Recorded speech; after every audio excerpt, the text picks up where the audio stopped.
going to be doing the graphic method here.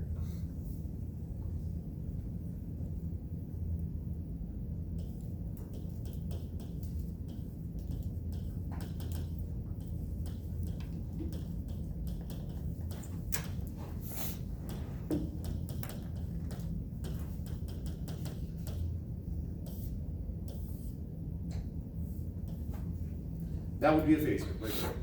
It is, think of it as an arrow spinning around in this direction. So spinning, rotating counterclockwise. Anti-clockwise for so.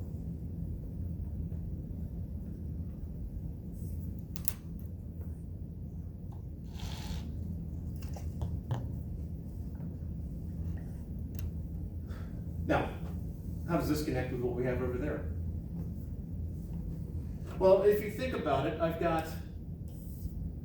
if I have this arrow that's spinning around counterclockwise, imagine that I've got a light up above it, casting a shadow down on a floor. When the arrow is there, the shadow runs. That's the shadow right there. As it spins, the shape of the shadow is going to get smaller, then bigger in the negative direction, and then smaller, and then bigger in the positive direction, and it's just going to oscillate back and forth. When the spinner is pointing to the right, I'm at my maximum, and then the shadow length gets smaller, then negative, then 0, then positive, and so forth. Hey, kind of like a cosine curve.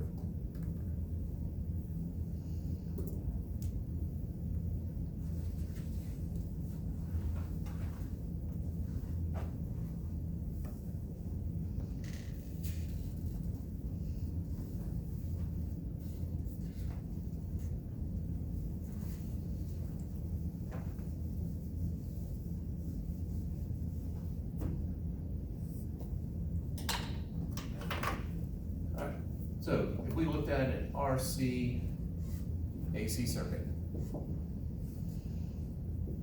the AC part is the alternating current. RC means I'm going to have a resistor and a capacitor in it. I'll just draw this. Resistor, it doesn't matter which order I do the resistor and capacitor.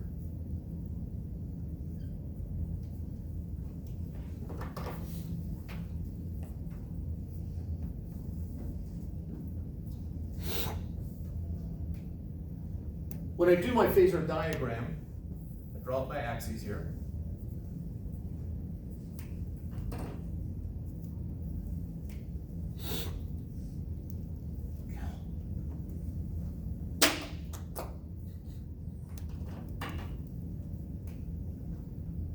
And I'm just going to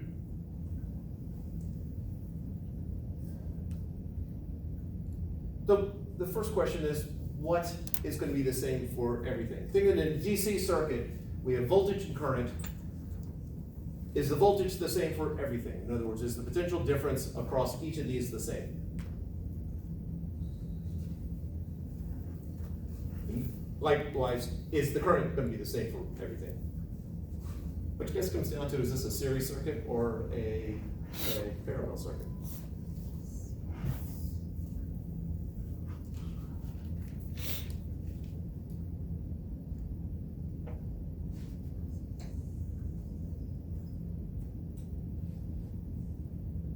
Series or parallel?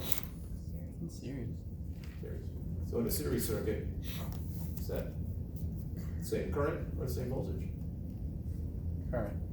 Yes. So the current's the same. So the first thing I'm going to do for my phasor diagram is I'm going to draw down my current phasor. Now, I don't know exactly where the current phasor is. I'm just going to draw it. I usually go somewhere around 30 degrees. That's just me. So I'm going to draw that. The current's going to be the same. And so this represents I across the current across the resistor, which is the same as the current across the capacitor, which is the same as the current from the power supply.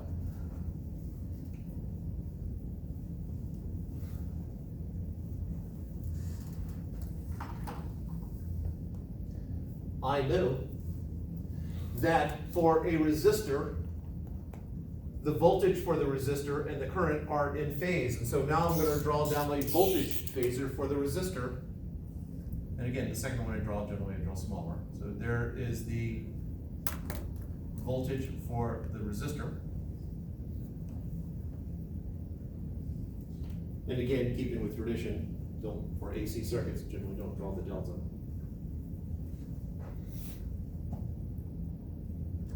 For a capacitor, I know current leads the voltage.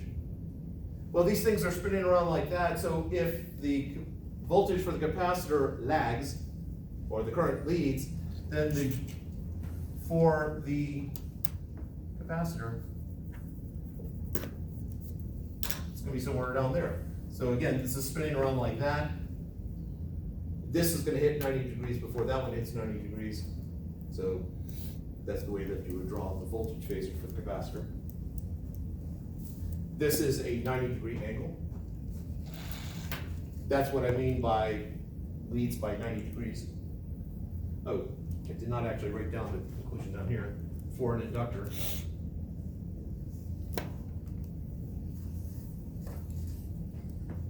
the voltage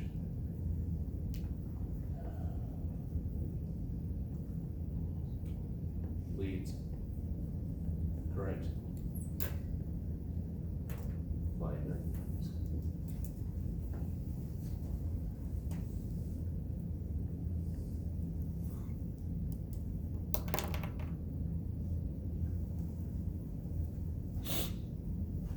Now, if I think about the circuit, I'm going to have, if I go from here to here, I should have the same potential difference regardless of which way I go. Whether I go this way or whether I go that way.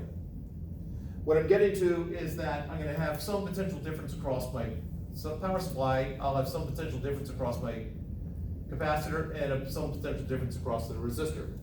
The potential difference across the capacitor and the resistor should add up to the potential difference across here. Because again, it should not matter which path I take.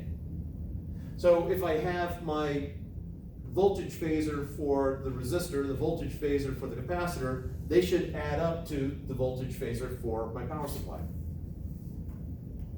And I add them like vectors. So if I do the parallelogram method, the voltage phasor for the power supply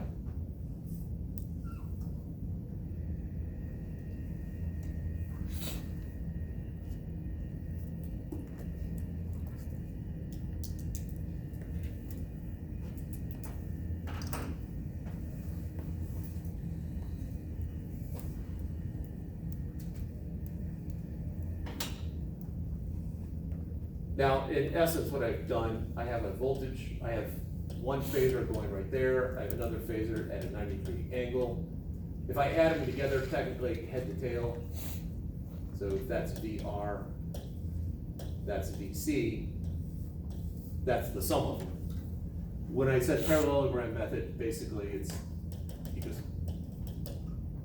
go at a 90-degree angle there, and you go to the, basically create a diagonal. What I'm getting towards there is that whatever VR squared is plus VC squared is equal to epsilon squared. And I've dropped the lowercase m for convenience.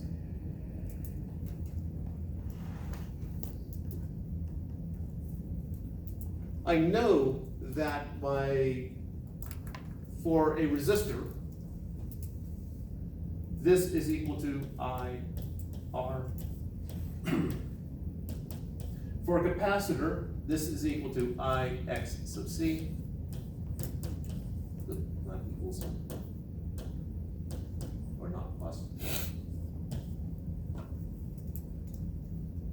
If I factor I squared out, or let's go ahead and do the intermediate step, that's I squared R squared plus I squared X sub C squared is equal to epsilon squared. I squared comes factoring out. I'm left with R squared plus XC squared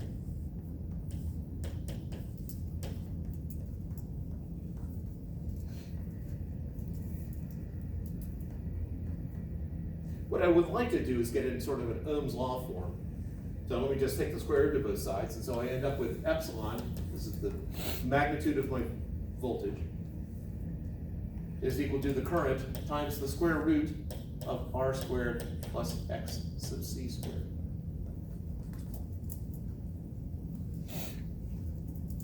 It's almost Ohm's law form. I have voltage is equal to current times whatever that is called.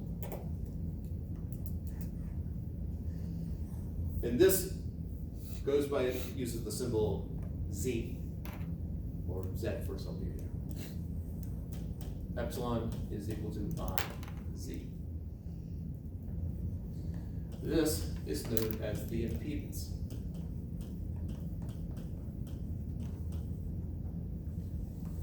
Now into that, would that be A and C E or D and C E?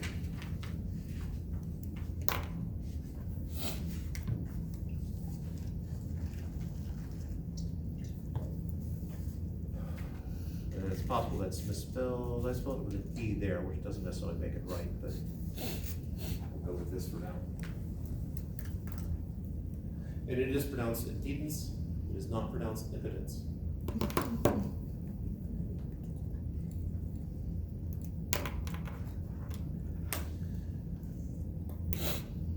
What I have written in colored over here, what I've written over here, these forms of Ohm's law are going to be true.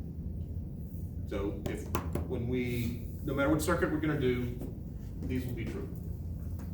The impedance formula is true for a specific circuit. There's not a generic equation. The textbook might give you a generic equation in their summary of equations. That is for a specific case. So in this particular case, the impedance is equal to the square root of R squared plus X sub C squared. And this is true for the RC series AC circuit. Definitely not asking you to memorize all the different combinations for impedance.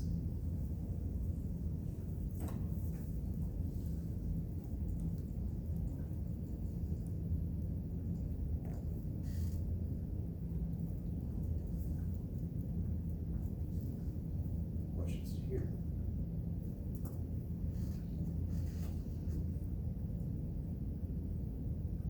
Again, I think I know what you're thinking. You're going, hey, this is just incredible. I love playing alphabet soup on this thing. But where do I use a calculator? Well, let's use a calculator.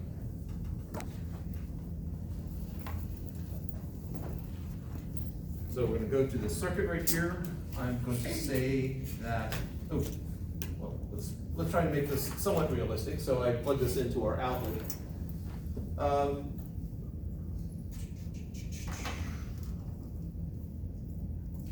If I take a voltmeter, I'm going to grab one. I'm just going to let that run. Grab a multimeter.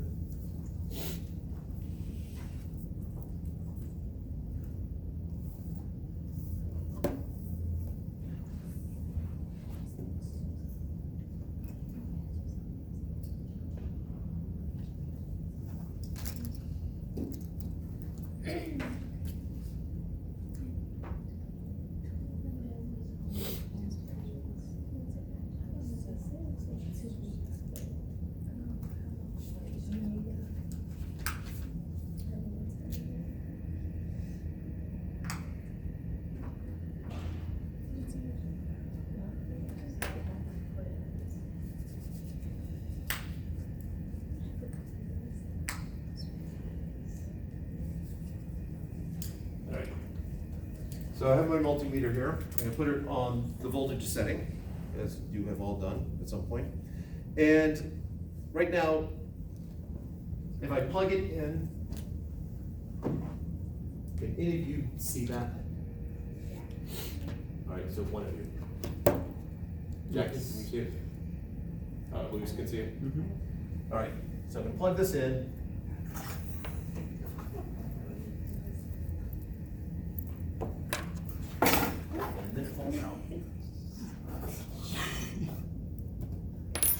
All right, what does it say? 4.2 It's 42 point, the decimals after Oh. 42. So 42 point, and then it's fluctuating back and forth, and that is in millivolts. That is not the voltage. Why?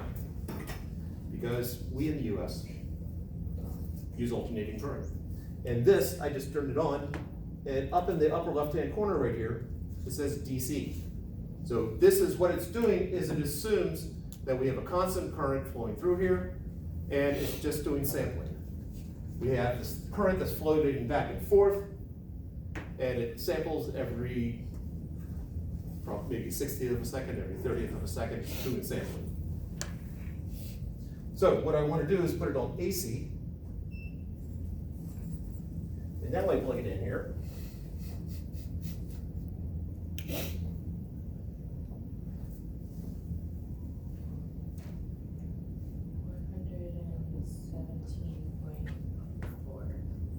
Okay, it's somewhere around there. 117 point, what is that number though? If my voltage, I think I said current a moment ago, this is voltage. If I'm measuring voltage and it's oscillating back and forth, what is 117.3 or 4?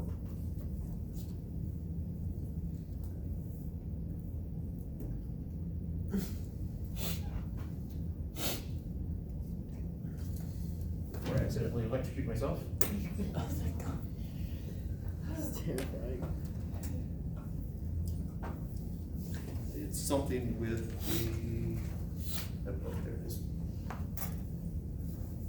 So I have something that's fluctuating back and forth. What is 117? And I'm just gonna round off to 120. Officially, 120 should be the number. Although I don't know if it ever is. Is it the amplitude? It is not the amplitude. Is it something else? Yes, absolutely, spot on.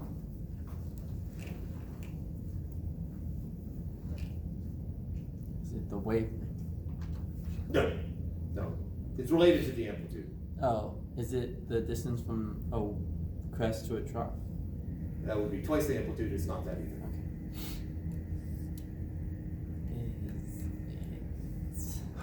All right, so we need to somehow come up with a value that's going to represent it. Again, this machine can sample,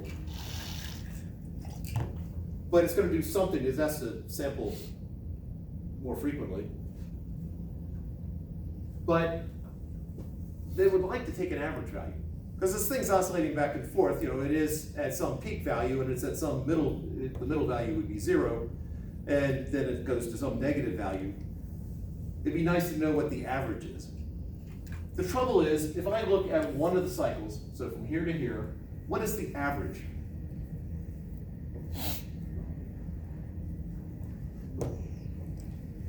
Recognizing those are positive, these are negative. 0. Yes, the average is 0. So finding the average of that isn't going to help a whole lot. So the powers that be decided, well, you know what? We don't want negative numbers in there, so let's get rid of the negative numbers by just squaring it. So if you square it, that graph now looks like, well, if that peak is at, we'll just say 1. And if we square it, it's going to look something like that. We could average that. Except if we average that, that's the average of the square of it, so we've got to do the square root at the end. So first thing we do is we square it. Then we find the average or the mean. And then we take the square root of it. And then it is the RMS value.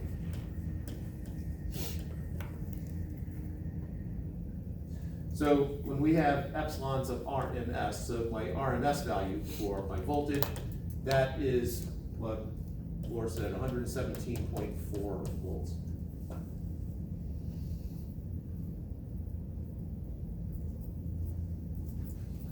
So I don't have a peak at 1 anymore.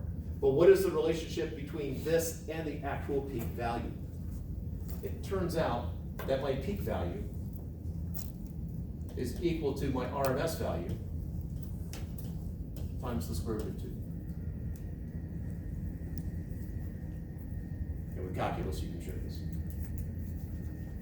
Sorry to spoil it for you.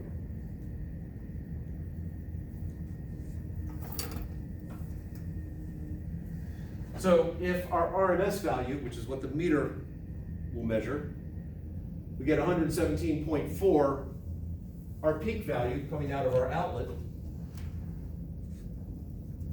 is going to be 117.4 volts times the square root of 2. If someone would be kind enough to calculate that.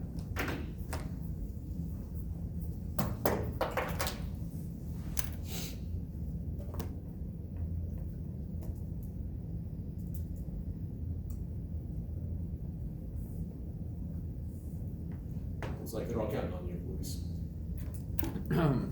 Yeah, 166.0.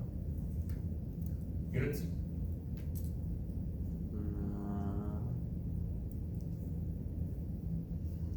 What is it? This is voltage, right? Yep. So volts. Yes. That is the peak value.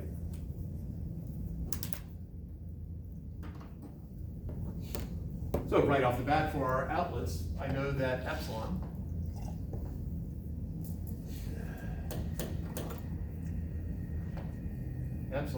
equals 166.0 volts times the cosine of, and then we have the omega. We need to figure out omega.